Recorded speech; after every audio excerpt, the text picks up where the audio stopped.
trick on me. You shouldn't have done that. Where's the ball? There's a big giant ball that goes on top of the Daily Planet. And it would ordinarily be up there. Now, we didn't build that because we're going to do it as a visual effect. Never decided on that. Very expensive, a lot of work. Now we're going to tell a guy we need it. He's going to have to make that ball. And he doesn't have the time or the money to do it. So let's see how he reacts. Put your feet on these pipings here. There's going to be some issues for us. What is going on? I mean, they're doable. What are you talking about? Are we talking about the stunt, or are we talking about the set? I was talking about the set.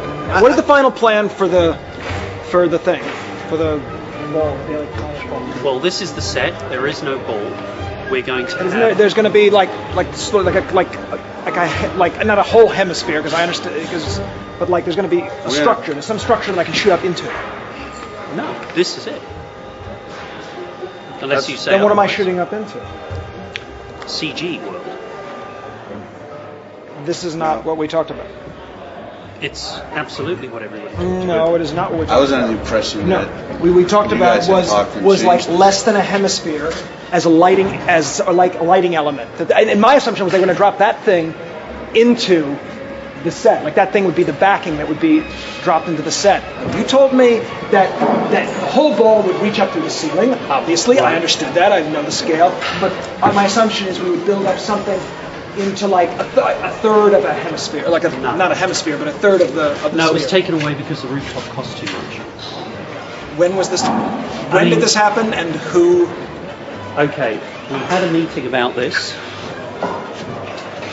with who? Okay, With who?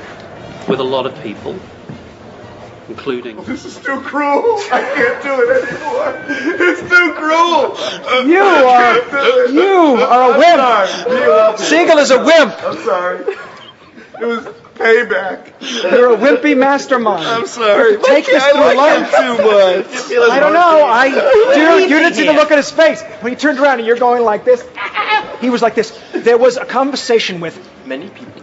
people, and he's saying people, and his eyes are just—he's trying to move his eye around the side of his head to point at you. You don't even remember. This is payback. I told you.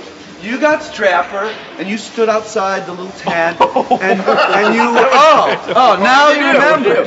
And you don't get involved with the director. That's he heard about it and wanted. He volunteered. No, but Strapper's not scary. He is.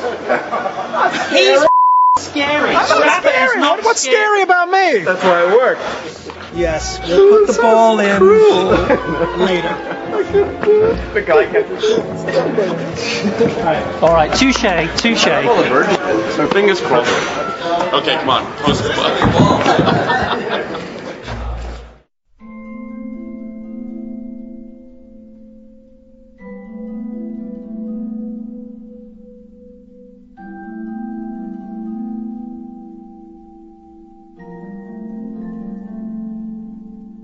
The reason this rooftop scene is so important is that, for one, it's kind of an homage to the Donner film again, in that it's an homage with a big twist. That's what's cool about it. You have Lois on the roof, not waiting, but Lois and Superman on a roof talking. This is one moment that's less from our film and more as a nod to free flight and the freedom and romance and acrobatic nature of Superman. And in the original film, it was the first time she had met him, and it was their first date, and it was a big, amazing moment for her. And this is different. This is what if he had disappeared. How would she react to that?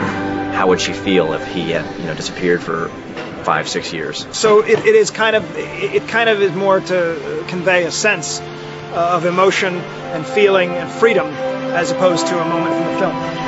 This shot says it all right here. When does he fight you? Brian, it's all about the dance. Okay. And they're dancing in the air. It's great.